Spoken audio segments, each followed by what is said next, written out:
Hey guys, this is Gene Jensen, and anybody who has ever caught a fish on a hollow body frog, you know how addicting it is. So what I'm going to do today is I'm going to cover how to find fish in vast amounts of submerged vegetation, or grass as I call it. I'm sitting on Lake Guntersville. I've got about 3 miles of weeds. And I'm going to spend my time in these weeds trying to find that little needle in a haystack that holds those fish, and I'm going to show you how I do it.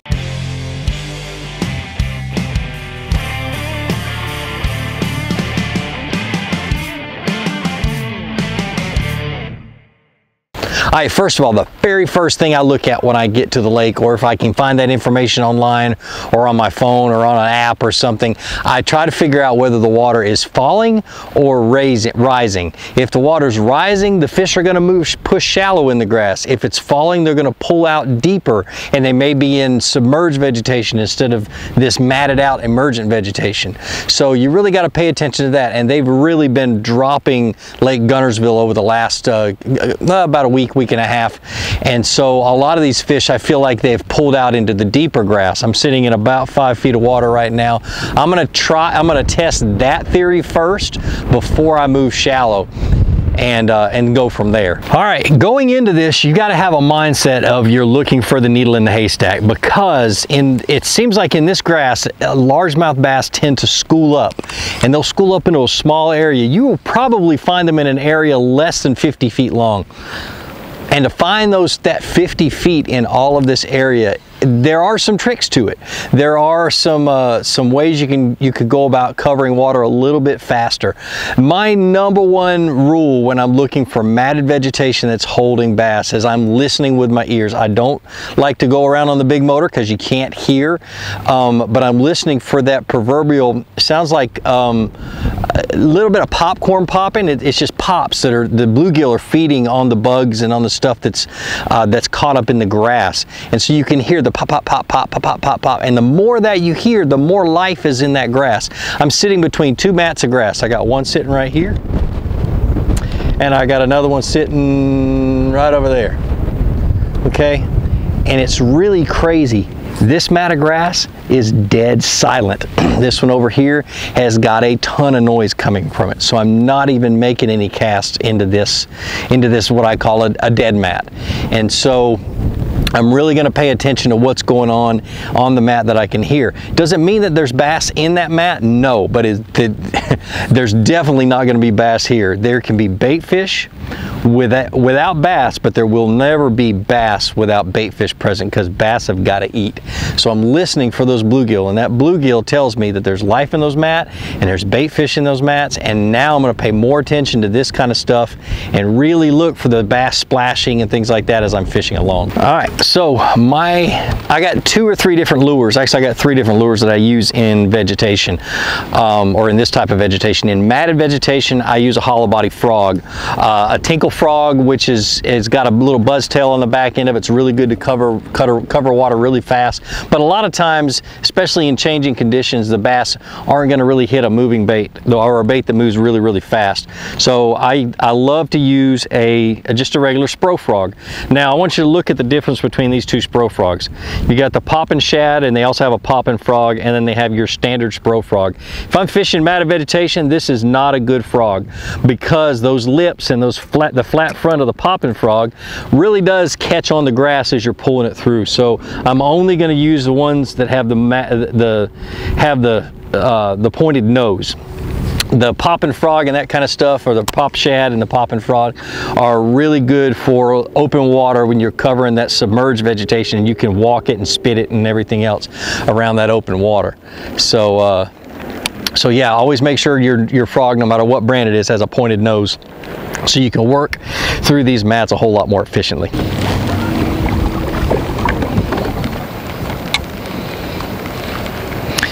Now, as I'm fishing along, I'm looking for several things. I'm mainly looking for fish that are actually chasing bait fish and busting the surface around and inside the mats. That usually helps me hone in on that little area. A lot of times that's exactly where the area is. So I'm really keeping my eyes open, and you'll see me, my head's on a swivel. I'm always looking around and listening and trying to hear for that kind of stuff. It's just one of those things that, you know, they'll tell you if they're active and they're in there feeding and there's bait in there and everything else, they'll tell you that they're there. But you really just got to you got to pay attention. You really have to listen and look really carefully.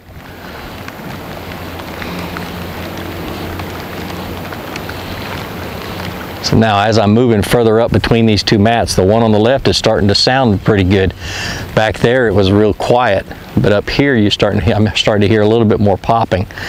So I'm going to start paying attention to that side here in just a minute. A few other smart things to do is try to be as quiet as you possibly can. Turn all your electronics off. I have my front one on because I also have, it controls my power poles. I just hit down, just push a button on my fish finder and my power poles go up and down. But it really silences your boat. Lift your trolling motor up quite a bit because you're going to be in really shallow water, and you'll have to clean the grass off of it every once in a while, but still try not to hit your trolling motors very often. Try to let the wind blow you through. Lift your motor up so it doesn't get hung in the grass, and just drift through the grass and try to sneak up on these fish. They're pretty sensitive to noise and that kind of stuff. So especially up in this shallow stuff, they tend to get spooked really easy. So I like to stay as quiet as I possibly can. Now, after about 50, maybe 60 casts and just working this area, as you know, I don't try to work it really thorough. I just try to cover every 30 feet, 20, 30 feet. I make a cast and then I move on. I don't really sit in one spot for long until I get bit, and then I'll drop the power poles and really start to fish. Or if I get into an area that really looks like it needs to be covered well, it's got a lot of stuff in it, I'll do that too, but it just depends. And this is one of the times I don't worry about walking a frog. Man, I love to walk a frog. That's why I designed a 6'5" heavy action rod for 13. I love to walk a frog, and a short rod is easy. But this time you really don't need it. I do have it on my 6'5", but I've got a 7'4" or 7'5" down there that's for the same thing. Really, in matted vegetation, you really want to make sure that you've got a lot of leverage on your rod. And so a longer handled long rod is really good in mats. 50 to 65 pound braid. This one's got 50 on. High speed reel, so you can get the frog back to you, make another cast after a fish has missed it.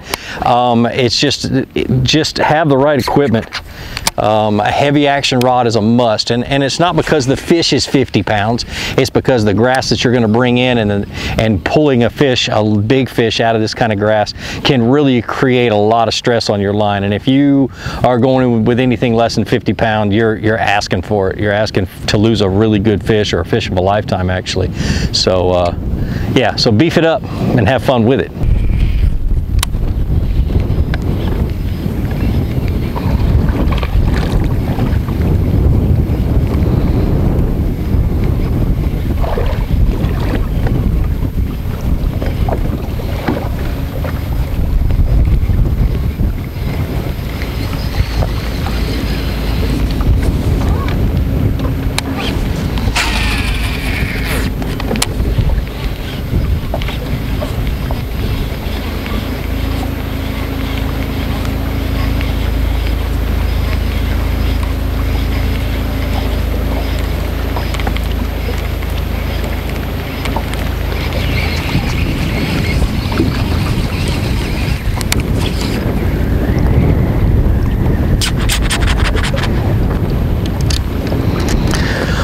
All right, so I've exhausted that mat. I'm gonna keep moving, and I'm gonna actually move fairly fast, and just looking for, like I said, mats that have sound, and I'll show you another thing I'm looking for in just a second. So let me turn the camera around and show you guys kind of what my thoughts are. With the water dropping like it is, I need to get a good swivel for this camera stand. But anyway, for the water dropping like this, a lot of times you have these huge expansions of grass, and bass have been up in there when the water's all stable and everything else, and as the water falls, they start getting nervous and they're afraid they're going to run out of water, so they'll push out further and further, and they get out into these ditches that run on the outside edge of the grass. And so I'm not going to pass through an area like this. See, this one goes all the way that way.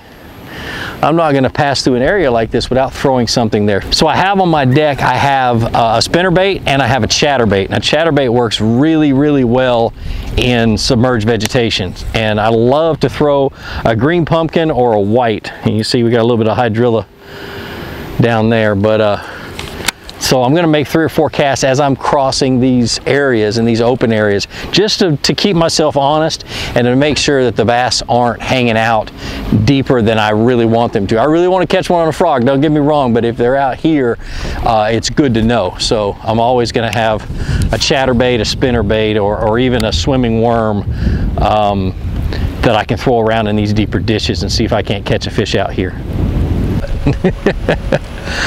All right, well, that's the first fish of the day. So what I did is I dropped the power poles. I'm gonna make a few more casts in this area just to see if there isn't any more. A lot of times when they school up like this, you find a lot of bass of the same size in the same area, so this may be a dink spot, but man, he hammered it. It was a lot of fun. Hope the back camera got it. So one of the things I noticed with this fish was he was out on the outside edge a little bit. So I'm gonna kind of work that a little bit. I'm still going to make longer casts, but just going to keep it in the back of my head. So if I catch a second fish that's on that outside edge, I'm going to stay I'm going to focus more on stuff that's closer to deeper water. Like I always say, and I heard other people say it too, 1 fish is luck, 2 fish is a pattern. If you catch 2 fish doing the same thing, there's a good chance you're going to do that for quite a while, and you know, if you can duplicate it, you'll catch more and more fish. All right, well, just caught that 1 fish right there. I made 4 or 5 other casts and nothing, so we're just gonna keep moving until we find a good group of them. All right, so let me show you another thing to look for. See these little lines right here from where somebody else has put their boat right here and made several casts in this mat? Okay, what you want to look for, that's a little duck flying away, but anyway, you're not looking for that. What you want to look for is you want to look for maybe somewhere it's somewhere that has a lot of these lines, but these lines are broken up. You have a hole in the middle of them, where in another place where they drug the fish out of the mats, and it'll tell you that there's fish there or not. A lot of times a guy will come through and will fish a place like this and catch 1 or 2 or 3 fish and just keep on moving, and that happens more times than not. And a lot of times you can come in here and flip it with a punch weight or with a punch rig, or just fish it again 20, 30, 45 minutes after he left, and be able to catch the fish that he didn't catch. These lines are probably a day or 2 old, because this is the type of mat that'll hold all the evidence that somebody was there before. And a lot of people will tell you that these mats are the best mats to fish. In my opinion, sometimes they are and sometimes they aren't. The reason everybody says they're the best mats to fish is because they give evidence of what is happening underneath. By if you have a fish blow up in a mat like this, it leaves that hole there. That hole doesn't fill back up, so I can go through and check these mats a whole lot faster, and they're a lot more efficient. That's why they're the best mats in a lot of people's opinion, because you don't even have to fish them a lot of times. Just go through looking for those blowholes, or looking for where people fished them and caught fish in them, and go back and catch more fish. But there are a lot of other mats out there that'll hold. I found one yesterday. I caught 9 fish without moving the boat, and it didn't look anything like this. So you just never know.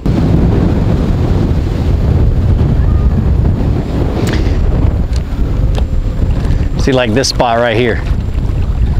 See how you got a hole right there, and you have a place where he drug the fish out right there. So it tells me that somebody caught a fish right there. I don't know how long ago, but there definitely was a fish right there. It's the only one I see though, so we'll keep fishing around. All right, so I'm going back to where I was a few minutes ago, where there was the most noise. If you guys remember, you had the mat on one side that didn't had a mat on one side that had noise, and the other mat didn't.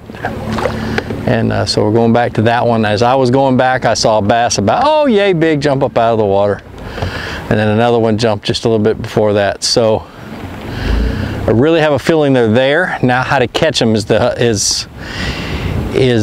going to be different. They may not want to hit a frog. I don't know why, but they may not want to hit a frog, and I haven't really gotten but 2 blow-ups on a frog. I'll fish it first, and then I've got a punch rig I'm going to pull out and start flipping something like a rage bug or something in underneath all these lily pads.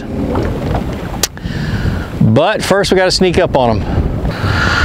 Well, I fished that spot for a little while, and I knew there was fish in there. I got blown up on once. Come to find out, the majority of the fish that were in that lily pad patch were all carp.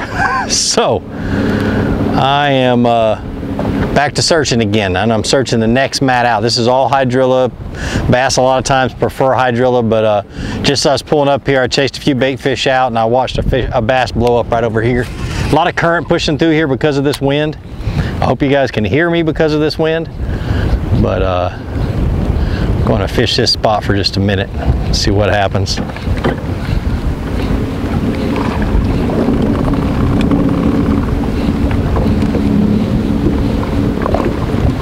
Oh yeah. See if I can get a frog over there. Ah, close.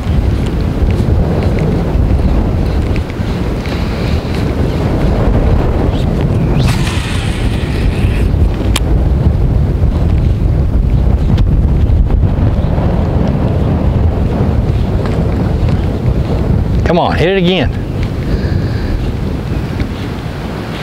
So I've got blown up on 3 times in that area, not the same fish, but 3 times in that area. I think I found them, and I'm going to give you guys my theory behind it.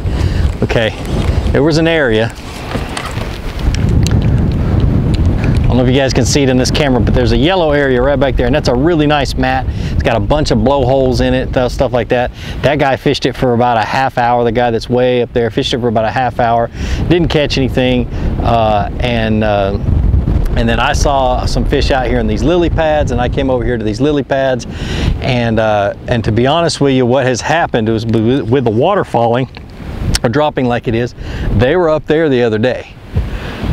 But with the water falling, the bass move deeper and deeper and deeper, and they're in this deeper hydrilla and coontail mix. And I think that's why they're sitting out here. Is as the water drops, the fish are going to move out further and further, like I said before. So I'm going to sit here and I'm going to fish this. I'm going to pitch it. I mean, I'm going to flip it, and I'm going to throw a frog and see how many I can catch. I tell you, once you find them, stop right there. Just fish to every single square inch of whatever area you found them in, and you're going to catch them. You're going to catch some good ones, you'll catch little ones, and it's just a whole lot of fun. There's nothing more fun than catching fish on a frog out of the mats. It's just a blast. Well, like I always say, be sure to introduce somebody to fishing. Introduce them to my channel. Let me help you teach them how to fish. More importantly, get out on the water, go out and catch some fish, and have a great day. We'll see you.